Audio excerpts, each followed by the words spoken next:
नमस्कार, मैं हूं प्रशांत जुर्हे। कोरोना का खतरा एक बार फिर तेजी से बढ़ता जा रहा है और कोरोना के कहर से बचने के लिए मास्क पहनना सबसे ज्यादा जरूरी है। न्यूज 18 भी आपसे यही अपील करता है कि आप मास्क जरूर पहनें। न्यूज 18 ने मास्क के लिए एक मुहिम भी शुरू की है, #मास्क पहनो इंडिया।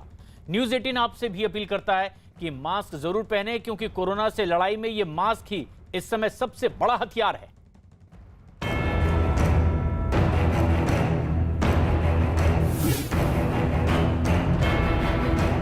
हमने उनको वैक्सीन की सेकेंड डोज दी और हमें बहुत अच्छा लगा उनसे मिलके।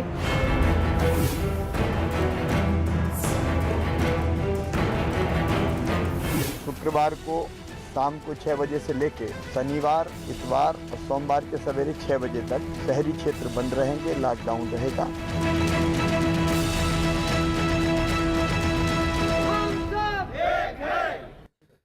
देश भर में कोरोना की दूसरी लहर का कहर दिखने लगा है और इसकी दो तस्वीरें गुजरात से भी सामने आई है। गुजरात के मोरबी में कोरोना के लगातार बढ़ते मामलों की वजह से अस्पतालों में मरीजों के बेड नहीं मिल रहे हैं और इस वजह से खुले में बेड लगाकर मरीजों का इलाज किया जा रहा है। गुजरात के ही भावनगर की एक ऐसी ही तस्वीर कांग्रेस सांसद शक्ति सिंह गोहिल ने भी अपने सोशल मीडिया पर शेयर की है, जिसमें वहां के एक सरकारी अस्पताल में मरीजों को भर्ती न किए जाने का आरोप लगाया गया है। कोरोना के मामले गुजरात में भी तेजी से बढ़ते चले जा रहे हैं और इसीलिए कई जगह अब जरूरी सुविधाएं भी नहीं मिल रही है। खुले में ही मरीजों को लिटाकर उनका इलाज किया जा रहा है। गुजरात के मोरबी में ऐसा ही देखा गया। तो वहीं कांग्रेस नेता शक्ति सिंह गोहिल ने अपने सोशल मीडिया पर भी एक और तस्वीर पोस्ट की है, जिसमें दिखाया गया कि बेड खाली नहीं है और उपचार के लिए उचित व्यवस्था नहीं की गई है। जनक दवे हमारे सहयोगी अहमदाबाद में इस वक्त मौजूद हैं और दूसरे राज्यों में भी तकलीफ तो मध्य प्रदेश के भोपाल में मनोज शर्मा। लेकिन जनक, जो तस्वीरें सामने आ रही है, क्या इनके मुताबिक ये माना जाए कि गुजरात में वाकई मामले इतने बढ़ गए हैं कि अब अस्पतालों में उपचार के लिए समुचित व्यवस्था भी नहीं है? देखिए प्रशांत, ये जो तस्वीरें आई हैं वो महानगरों से थोड़ी दूर की है। ये जो मोरबी की अभी जो हम बात कर रहे हैं वो मोरबी के पास वाकानेर जो जगह है उसके पास का जो गांव है वहाँ की तस्वीर है। लेकिन अब ये बात है कि संक्रमण केवल शहरों तक नहीं है, अब गाँव में भी फैला है। अब जाहिर सी बात है गांव में इतना इंफ्रास्ट्रक्चर नहीं होगा जितना इस डिमांड है और इसी के चलते जो भी मरीज़ वहाँ पर देखे जा रहे हैं वो सारों को वहाँ पे अस्पताल के बाहर निजी अस्पताल है वहाँ पर बाहर उनको बिस्तर लगा के ट्रीटमेंट दी जा रही है। इस मामले में जब वहाँ के कलेक्टर से पूछा तो उन्होंने कहा कि ऐसी जानकारी उनके पास भी सामने आई है, लेकिन इसकी वो पड़ताल कर रहे हैं। और यही स्थिति भावनगर की थी और इसके बाद ही आज उप मुख्यमंत्री जब नितिन पटेल मीडिया को संबोधित कर रहे थे तो अहमदाबाद और बाकी जो शहर हैं उनको लेकर उन्होंने खास तौर पे कहा कि बिस्तर की बेहद ज़रूरत है और इसी के चलते अहमदाबाद में तकरीबन 2300 और बिस्तर बढ़ाए गए हैं, बेड बढ़ाए गए हैं अस्पताल में। सूरत में जहां 800 बेड बढ़ाए गए हैं। तो अब संक्रमण ज़्यादा बढ़ रहा है, लेकिन सामने सरकार ने एक काउंटर स्ट्रेटेजी की है कि वैक्सीनेशन ज़्यादा बढ़ाई जाए। और प्रशांत, यहाँ पर 81 लाख लोगों को वैक्सीन लग चुकी है, तो जो वैक्सीनेशन की मुहिम है उसमें भी रफ्तार लाने की सरकार कोशिश कर रही है। पर सामने जो कोरोना का संक्रमण का आंकड़ा है वो भी तेजी से लगातार बढ़ता जा रहा है। कोरोना के मामले लगातार बढ़ रहे हैं और लापरवाही एक बड़ी वजह भी है, लेकिन अब सख्ती से कदम भी उठाए जा रहे हैं। कोरोना के बढ़ते खतरे को देखते हुए राजधानी दिल्ली से ही लगे उत्तर प्रदेश के नोएडा में भी आज रात से ही 17 अप्रैल तक नाइट कर्फ्यू लगा दिया गया है। रात 10 बजे से लेकर सुबह 5 बजे तक लोगों के आवाजाही पर रोक रहेगी, लेकिन इस दौरान जरूरी सेवाओं से जुड़े लोगों को छूट मिलेगी। इसके अलावा नोएडा में सभी स्कूल, कॉलेज, कोचिंग सेंटर भी बंद करने के आदेश दे दिए गए हैं। इसी तरह से गाजियाबाद में भी 17 अप्रैल तक आज रात से ही 10 बजे से सुबह 5 बजे तक नाइट कर्फ्यू लगा दिया गया है। कोरोना के खतरे को देखते हुए तमाम शिक्षण संस्थान गाजियाबाद में भी बंद करने के आदेश दे दिए गए हैं। जनपद गाजियाबाद में कोरोना संक्रमण को प्रभावशाली ढंग से नियंत्रित करने के लिए रात्रिकालीन निषेधाज्ञा लागू करने का निर्णय लिया गया है। ये आदेश आज रात से प्रभावी हो जाएंगे। इसका समय रात्रि 10 बजे से प्रातःकाल 5 बजे तक का रखा गया है। देश कोरोना की दूसरी बड़ी लहर की चपेट में आ चुका है। कोरोना की दूसरी लहर ने अब तक के सारे रिकॉर्ड तोड़ दिए हैं। पिछले 24 घंटे के भीतर कोरोना के 1.25 लाख से ज्यादा नए मामले देश में सामने आए हैं। कोरोना के इस कहर को देखते हुए कई राज्यों में लॉकडाउन, वीकेंड लॉकडाउन और नाइट कर्फ्यू जैसी पाबंदियां लगनी शुरू हो चुकी है। महाराष्ट्र में कोरोना से हालात अब बेकाबू होते जा रहे हैं और इसी वजह से नाइट कर्फ्यू के साथ साथ वीकेंड लॉकडाउन लगाया जा चुका है। दिल्ली और पंजाब में भी 30 अप्रैल तक के नाइट कर्फ्यू लगा दिया गया है। उत्तर प्रदेश और मध्य प्रदेश, साथ ही छत्तीसगढ़ समेत दूसरे राज्यों में भी लॉकडाउन, नाइट कर्फ्यू और वीकेंड कर्फ्यू जैसे तमाम पाबंदियां लगनी शुरू हो चुकी है। ऐसे में लापरवाही जारी रखने पर पूरा देश एक बार फिर से लॉकडाउन की ओर बढ़ता दिखाई दे रहा है, जिससे बचने का इस वक्त बस एक ही उपाय है, कोरोना नियमों का पालन किया जाए। और इसीलिए न्यूज़ 18 इंडिया भी आपसे अपील करता है कि कोरोना से बचें और इसके लिए रोकथाम के लिए जरूरी है आप मास्क जरूर पहनें। देश में कोरोना महामारी की दूसरी लहर से हालात बेहद खराब होते जा रहे हैं। भारत में पहली बार एक दिन में ही कोरोना के 1,26,000 से ज्यादा केस सामने आए। पिछले साल महामारी शुरू होने के बाद ये अब तक का सबसे बड़ा आंकड़ा सामने आया है। इस महामारी की वजह से पिछले 24 घंटे में 685 मरीजों ने अपनी जान भी गंवाई है। इस दौरान 59,000 से भी ज्यादा लोग ठीक हुए हैं। कोरोना की सबसे ज्यादा मार झेल रहे महाराष्ट्र में पिछले 24 घंटे में करीब 60,000 नए मामले सामने आए हैं और कोरोना की वजह से महाराष्ट्र में 24 घंटे में 322 लोगों की मौत भी हो गई है। लेकिन सिर्फ महाराष्ट्र ही नहीं बल्कि मध्य प्रदेश भी बड़ा प्रभावित राज्य है और अब सख्तियां वहां भी बढ़ा दी गई है। मनोज हमारे सहयोगी लगातार हमारे साथ बने हुए हैं। मनोज, क्या ताजा हालात हैं, क्या ताजा आदेश हैं मध्य प्रदेश सरकार के? मध्य प्रदेश सरकार आज शाम को फिर हालांकि कोरोना की रिव्यू मीटिंग होगी, लेकिन सुबह मुख्यमंत्री ने जो मीटिंग के बाद एक चीज़ साफ कर दी कि जो लॉकडाउन है मध्य प्रदेश के तमाम शहरी इलाकों में शुक्रवार की शाम से शुरू होकर सोमवार की सुबह तक पूरी तरह से टोटल लॉकडाउन रहेगा। इसके अलावा छिंदवाड़ा में 1 हफ्ते का लॉकडाउन आज रात से 8 बजे से शुरू हो जाएगा। शाहजहाँपुर में अगले 2 दिन तक लॉकडाउन है। क्योंकि ये सब कदम अब सरकार को इसलिए उठाने पड़ रहे हैं प्रशांत, क्योंकि जो संक्रमण दर है, पॉजिटिविटी रेट है, 12% की रफ्तार से कोरोना मध्य प्रदेश में आगे बढ़ रहा है। 26,000 से ज़्यादा एक्टिव केस हो चुके हैं, 4,000 से ज़्यादा मामले एक दिन में आ रहे हैं और भोपाल, इंदौर, जबलपुर, ग्वालियर, रतलाम और ये तमाम शहर तो एक तरह से हॉट स्पॉट बने हुए हैं। तो अब सरकार के लिए आखिरी विकल्प, जो बार बार मुख्यमंत्री शिवराज सिंह चौहान कह रहे थे कि मैं लॉकडाउन के पक्ष में नहीं हूं, लेकिन मेरे पास या सरकार के पास जो आखिरी विकल्प होगा वो लॉकडाउन होगा और उस लॉकडाउन की शुरुआत अब प्रशांत हो चुकी है। शुरुआत वीकेंड लॉकडाउन से हुई है, लेकिन अगर मास्क नहीं पहना, 2 गज की दूरी नहीं रखी और कोरोना की रफ्तार की जो दर है ऐसे रही तो आगे और मुश्किल होगी। और ये मुश्किल बढ़ सकती है क्योंकि लापरवाही बड़े पैमाने पर लोगों की तरफ से बढ़ती जा रही है और ऐसा ही देखा जा रहा है दिल्ली में भी। दिल्ली में भी अब कोरोना रफ्तार से आगे बढ़ता दिखाई दे रहा है। सबसे खास बात यह है कि दिल्ली में कोरोना की रफ्तार बेकाबू हो गई है, लेकिन इसके बाद भी लोग संभलने को तैयार नहीं है। दिल्ली के सदर बाजार इलाके में लोगों की भारी भीड़ दिखाई देती है। देखने से ऐसा लगता ही नहीं कि देश में कोरोना है और लोगों को इसका डर है। यहां तक कि लोग बगैर मास्क के भी इधर उधर घूमते दिखाई दे रहे हैं। सोशल डिस्टेंसिंग यानी 2 गज की दूरी की बात तो बहुत दूर दिखाई दे रही है और अजीबोगरीब बहाने किस तरह से देते भी हैं लोग।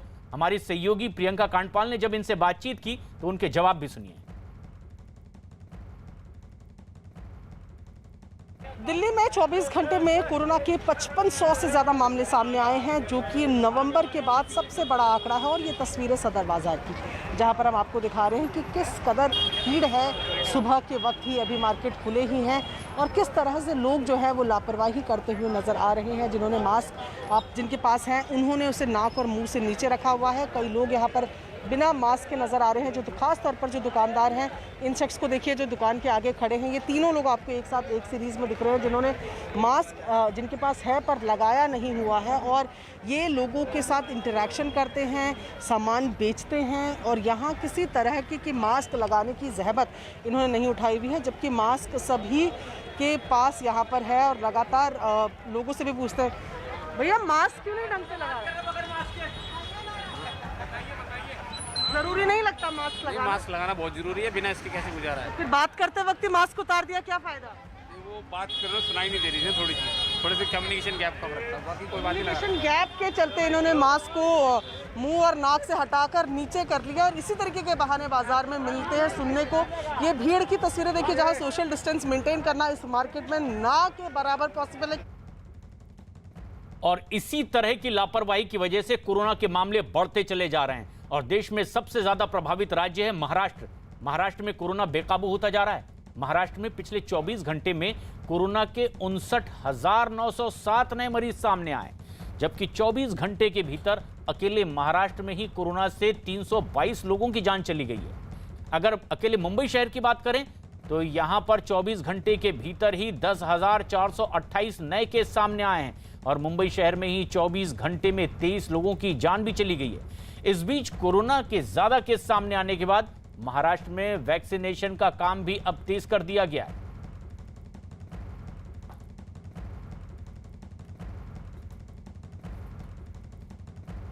महाराष्ट्र में कोरोना बेकाबू हो गया है, जिसे देखते हुए नाइट कर्फ्यू से लेकर के पूरे राज्य में अब धारा 144 लगा दी गई है ताकि लोग घरों में ही रहें और कोरोना की चपेट में आने से बच सकें।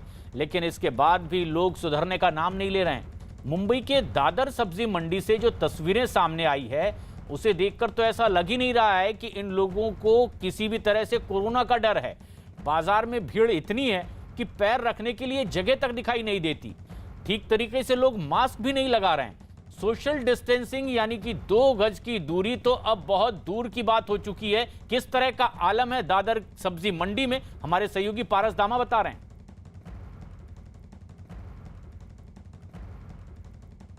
लगातार दूसरे दिन मुंबई में 10,000 से ज्यादा कोरोना मरीज सामने आए हैं। वहीं मुंबई में कोरोना मरीजों की संख्या लगातार तेजी से बढ़ती जा रही है। वहीं लोग जो हैं अभी भी बेफिक्री की सारी हदें पार कर रहे हैं। मुंबई के दादर सब्जी मंडी का हाल हर रोज की तरह है।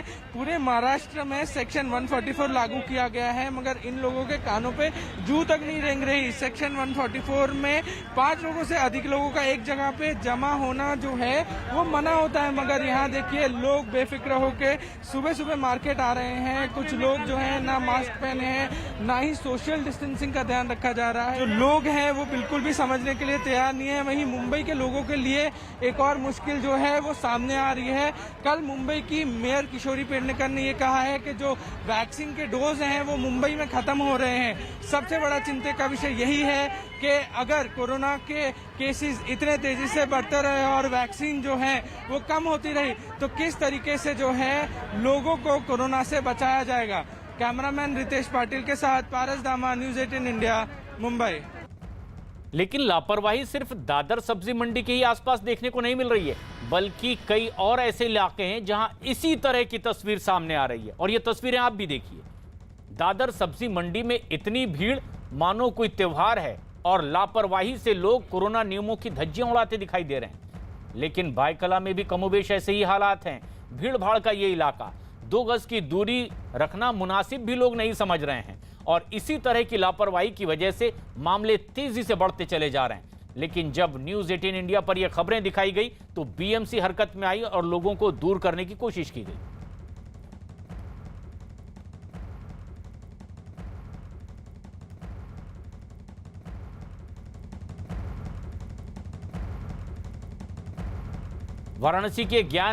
वाराणसी कोर्ट ने बेहद अहम फैसला दिया है। दरअसल ज्ञान व्यापी का अब सर्वे होगा। एएसआई से सर्वे कराने का आदेश दिया गया है। सरकार इस सर्वे का खर्च देने वाली है। दरअसल सर्वे को लेकर के अब रिपोर्ट भी सौंपी जाएगी। ज्ञान व्यापी परिसर में एक मस्जिद है जो कि विश्वनाथ मंदिर से ही लगा हुआ एक इलाका है। अजीत सिंह हमारे सहयोगी फोनलाइन पर मौजूद हैं। अजीत, वाराणसी कोर्ट का यह बेहद अहम आदेश, क्या कहा गया इस आदेश में, विस्तार से बताएं। देखिए, बिल्कुल प्रशांत, काशी विश्वनाथ जो मंदिर है जिसके बगल जो ज्ञान व्यापी मस्जिद जहां पर है उसको लेकर वाराणसी की जो फास्ट ट्रैक कोर्ट के जज हैं आशुतोष तिवारी, उन्होंने फैसला दिया और वाद मित्र की एक अर्जी थी जिसको स्वीकार किया गया, जिसमें साफ तौर पर कहा गया कि पुरातात्विक सर्वेक्षण को कोर्ट ने मंजूरी दी और सर्वेक्षण का खर्चा सरकार देगी। 10, 12 और 19 से चल रहा जो पुरातात्विक सर्वेक्षण कराने को लेकर बहस चल रही थी उस पर आदेश दिया गया कि बाकायदा टीम गठित होगी, टीम के द्वारा बाकायदा सर्वे कराया जाएगा। इसमें जो सदस्य हैं उसको एसआई की तरफ तरफ से आदेश जारी किए जाएंगे। 5 लोगों की एक कमेटी बनाई जाएगी जिसमें अल्पसंख्यक समुदाय के लोगों को भी शामिल रखा जाएगा। एएसआई इसकी बाकायदा जांच करेगा कि क्या उस इलाके में वाकई में मस्जिद थी या नहीं थी। इन सब को लेकर कोर्ट ने कहा है कि पूरे इलाके की जांच की जाए, जिसके बाद ये कम से कम साफ हो जाएगा कि जो मामला कोर्ट में चल रहा है प्रशांत, उसमें क्या सच्चाई है और क्या निकल कर सामने आता है। ये सर्वेक्षण का आदेश दिया गया और सर्वे करके आख्या जो है वो अदालत में प्रस्तुत किया जाएगा। मूल मंशा क्या है, बेसिक इसमें वजह क्या है जिसकी वजह से इसका सर्वे करवाए जाने की बात कही गई, किस वाद के तहत? देखिए बिल्कुल प्रशांत, वाद मित्र की जो अर्जी थी उन्होंने इसमें साफ तौर पर ये कहा था कि जहां मस्जिद है वहां ये पूरा इलाका, चूंकि काशी विश्वनाथ मंदिर का इलाका आता है, मस्जिद को बाद में बनाया गया, उसको लेकर चैलेंज किया गया था। तो लिहाजा कोर्ट इस बात को ये साफ कोर्ट कर दिया है कि जब तक इसकी सर्वेक्षण नहीं होगी, एएसआई की तरफ से इसके आसपास के इलाकों को खोदा नहीं जाएगा, इसके नीचे की चीजों को देखा जाएगा, तब ये साबित हो पाएगा कि वाकई में इस जगह पे पुराने जमाने में क्या था। लिहाजा इसीलिए 5 सदस्यीय कमेटी बनेगी और एएसआई बाकायदा इसकी रिपोर्ट फास्ट ट्रैक कोर्ट को सौंपेगी और उसके बाद अदालत अपना अगला फैसला तो ये एक बड़ा फैसला है वाराणसी कोर्ट का। अयोध्या की तरह विवादित जगह है काशी विश्वनाथ मंदिर और यहां परिसर में ही लगा हुआ एक और मस्जिद का भी इलाका जिसे लेकर के विवाद था। अब सर्वे का आदेश दे दिया गया है बनारस कोर्ट की ओर से।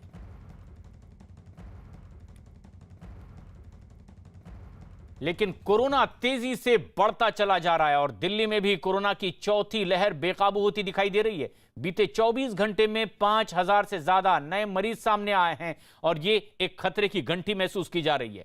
दिल्ली के हालात से राज्य और केंद्र की सरकारें भी चिंतित हो गई है, लेकिन लोगों की लापरवाही खत्म होने का नाम ही नहीं ले रही है। दिल्ली में कोरोना से कोहराम, 24 घंटे में 5506 नए मरीज। 24 नवंबर 2020 के बाद सबसे ज्यादा मरीज। दिल्ली सरकार का वैक्सीनेशन पर जोर, लोगों की लापरवाही से बढ़ रहा खतरा। सूरज के उगने के साथ ही दिल्ली की गाजीपुर सब्जी मंडी में भीड़ का जो सिलसिला शुरू होता है वो दिन भर जारी रहता है। एक बार फिर गाजीपुर सब्जी मंडी का दिन वैसी ही भीड़ के साथ शुरू हुआ। कोरोना से बचाव के नियमों की धज्जियां उड़ती दिखी, सोशल डिस्टेंसिंग तार होते रहे। मास्क लगाने की खाना पूर्ति करने वालों से लेकर बिना मास्क लगाने वालों का भी टोटा नहीं दिखा। दिल्ली की सब्जी मंडी जैसा हाल ही एक और भीड़ भाड़ वाले बाजार में नजर आया। यह है दिल्ली का मशहूर सदर बाजार, जो लापरवाही के केंद्र में बदलता दिखा। न सरकार की अपील का असर, न जुर्माने का खौफ। अगर मास्क ठीक से पहनने की कोई वजह हो तो वो है हमारा कैमरा। कैमरा हटते ही मास्क फिर नाक के नीचे। नहीं, लॉकडाउन नहीं होना चाहिए। क्यों? तो पब्लिक जाएगा, क्या खाएंगे, कमाएंगे की क्या चीज है। और फिर ये कोरोना का क्या होगा? तो कोरोना अपनी जगह पे होगा, सही रहेगा। सही रहेगा। तो आप मास्क कब पहनेंगे? मास्क तो लगा रखा हुआ है। मास्क तो हमको देख कर लगाया ना, नहीं आपने लगा भी। तो ये ही बात करें। इधर आइए, आप इधर आइए। लॉकडाउन लगना चाहिए? लॉकडाउन लगना चाहिए? नहीं लगना चाहिए। तो फिर कैसे कोरोना के मामले ठीक होंगे? कोरोना तो अफवाह है। तो आप मास्क क्यों नहीं पहन रहे? तो यहाँ पर देखिए, लॉकडाउन किसी को नहीं चाहिए, लेकिन एक मास्क जिसको पहनने में 30 सेकंड का समय भी नहीं लगता है, वो भी पहने हुए लोग नजर नहीं आ रहे। और ये वो लोग हैं जो बाजारों में काम करते हैं। लॉकडाउन होगा तो सबसे ज्यादा फर्क इन लोगों को पड़ेगा, पर किसी भी तरीके की सावधानी बरतते हुए नजर नहीं आ रहे। ये तस्वीरें साफ साफ बयां कर रही हैं कि दिल्ली में कोरोना की चौथी लहर का कहर ऐसी ही लापरवाहियों से टूटा है। बीते 24 घंटे की ही बात करें तो 5506 नए मरीज सामने आए, जबकि 20 लोगों की मौत हो गई। इससे पहले पिछले साल 24 नवंबर को एक दिन में सबसे ज्यादा नए मामले दर्ज किए गए थे। तब ये आंकड़ा 6224 था। नए मरीजों के सामने आने के बाद दिल्ली में अब तक करीब 6,90,000 लोग कोरोना की चपेट में आ चुके हैं। इन आंकड़ों ने दिल्ली सरकार की फिक्र बढ़ा दी। मुझे ऐसा लग रहा है कि गंभीरता समझ नहीं रहे हैं। गंभीरता ये है कि दिल्ली में जिसके अंदर कई महीने तक लगातार 200 से कम केस थे, लगातार 3-4 महीने तक, वो पिछले 3-4 हफ्ते के अंदर बढ़ते हुए 5000 क्रॉस कर चुके हैं। और ऐसा लग रहा है जिस तेजी से बढ़ रहा है, ये हो सकता है पुराना रिकॉर्ड भी उसको ना चला जाए। दिल्ली के अंदर पॉजिटिविटी 5% से ऊपर चल रही है, महाराष्ट्र में 25% है, छत्तीसगढ़ में 16% है, कई राज्यों में 10% से ऊपर चल रही है। अगर पॉजिटिविटी उतनी दिल्ली में जाती है तो देखिए कितनी सिचुएशन खराब हो जाएगी। दिल्ली सरकार चिंतित है और ये चिंता बेवजह भी नहीं। कोरोना को फैलने से रोकने के लिए सरकार तमाम कोशिशें कर रही है। दिल्ली में केंद्र और राज्य सरकार की एजेंसियां अपने अपने स्तर पर कई फैसले कर रही हैं। दिल्ली में केंद्र सरकार के सबसे बड़े सरकारी अस्पताल एम्स में ओपीडी में पहुंचकर रजिस्ट्रेशन कराने की सुविधा को अगले 4 हफ्तों के लिए रोक दिया गया है। हालांकि ऑनलाइन रजिस्ट्रेशन की प्रक्रिया पहले की ही तरह जारी है। बंद नहीं हो रही हैं, सिर्फ जो ऑनलाइन जो रजिस्ट्रेशन हमारे होते हैं ओपीडी के लिए जो फॉलोअप होते हैं उनको कंटिन्यू किया गया है। जो ऑफलाइन जो लाइन में लग के जो रजिस्ट्रेशंस करवाने होते थे ओपीडी में, अगर किसी पेशेंट को दिखाना है तो उसको रेस्ट्रिक्ट किया गया है, उसको बंद कर दिया गया है, ताकि जो भी जो लाइन में लगने से जो सोशल डिस्टेंसिंग में जो प्रॉब्लम आती है उसकी वजह से उस चीज़ को बंद किया गया है। ये नेक्स्ट 4 वीक्स तक तो है ही, देखो अभी आगे कब तक जिस हिसाब से केसेस बढ़ रहे हैं देखते हैं कब तक चलता है, वो एडमिनिस्ट्रेशन डिसाइड करेगा। दिल्ली में मास्क को लेकर भी सख्ती बढ़ा दी गई है। हाईकोर्ट के आदेश के बाद कार में अकेले होने की सूरत में भी इसे पहनना जरूरी कर दिया गया है। इससे पहले दिल्ली में नाइट कर्फ्यू लगाया गया था। नाइट कर्फ्यू का उल्लंघन न हो इसके लिए पुलिस ने सख्ती बढ़ा दी है। और एक बड़ी खबर इस वक्त की, सुप्रीम कोर्ट ने अनिल देशमुख महाराष्ट्र सरकार की याचिका खारिज कर दी है। देशमुख के खिलाफ सीबीआई जांच जारी रहेगी। जिस आदेश के खिलाफ सुप्रीम कोर्ट पहुंच गए थे अनिल देशमुख, दरअसल परमबीर सिंह ने आरोप लगाया था कि अनिल देशमुख गृह मंत्री रहते हुए 100 करोड़ रुपए की वसूली की बात कह रहे थे, लेकिन इसकी शिकायत जब की गई सुप्रीम कोर्ट गए थे परमबीर सिंह। सुप्रीम कोर्ट ने कहा था कि बॉम्बे हाईकोर्ट वो जाएं, बॉम्बे हाईकोर्ट ने आदेश दिया सीबीआई जांच हो। इस आदेश के खिलाफ सुप्रीम कोर्ट पहुंचे थे, लेकिन सुप्रीम कोर्ट में अनिल देशमुख की महाराष्ट्र सरकार की याचिका खारिज हो चुकी है। एहतशाम खान हमारे सहयोगी इस वक्त सीधे जुड़ रहे हैं। एहतशाम, क्या कहा है सुप्रीम कोर्ट ने अपने इस आदेश में? देखिए, लगभग 1.5 घंटे इस मामले में अभी सुनवाई हुई, जिसमें महाराष्ट्र सरकार और अनिल देशमुख दोनों की तरफ से वकील पेश हुए और उन्होंने बार बार एक ही बात कही कि उनकी बातों को नहीं सुना गया है। जब बॉम्बे हाईकोर्ट ने यह आदेश दिया था और जब तक इनकी बात को नहीं सुना जाए, और सिर्फ एक आरोप ऐसे हैं कि वो कहा सुनी के आधार पर ये आरोप लगाए गए हैं, इसमें कोई एविडेंस नहीं है, कोई पुख्ता सबूत नहीं है जिसके आधार पर ये सीबीआई जांच के आदेश दिए हैं। लेकिन सुप्रीम कोर्ट ने कहा कि ये एक बड़ा मामला है जिसमें 2 बड़े लोग शामिल हैं, एक पूर्व पुलिस कमिश्नर है और एक पूर्व गृह मंत्री हैं। वो भले ही इस वक्त अपने ऑफिस में नहीं हो, लेकिन वो हाल फिलहाल तक गृह मंत्री बने रहे हैं। ऐसे में ये बहुत जरूरी है कि सीबीआई जांच हो। सुप्रीम कोर्ट ने ये भी कहा कि ये सिर्फ एक प्रिलिमिनरी इंक्वायरी है, अगर ऐसा लगता है कि कोई पुख्ता सबूत नहीं है तो फिर जो मेन जांच है वो नहीं होगी। इसलिए फिलहाल सुप्रीम कोर्ट ने बॉम्बे हाईकोर्ट के इस फैसले पर किसी भी तरह से हस्तक्षेप करने से इनकार कर दिया। तो सुप्रीम कोर्ट से महाराष्ट्र सरकार और अनिल देशमुख को बड़ा झटका लगा है, उनकी याचिका खारिज कर दी है जिसमें सीबीआई की जांच रोकने की मांग की गई।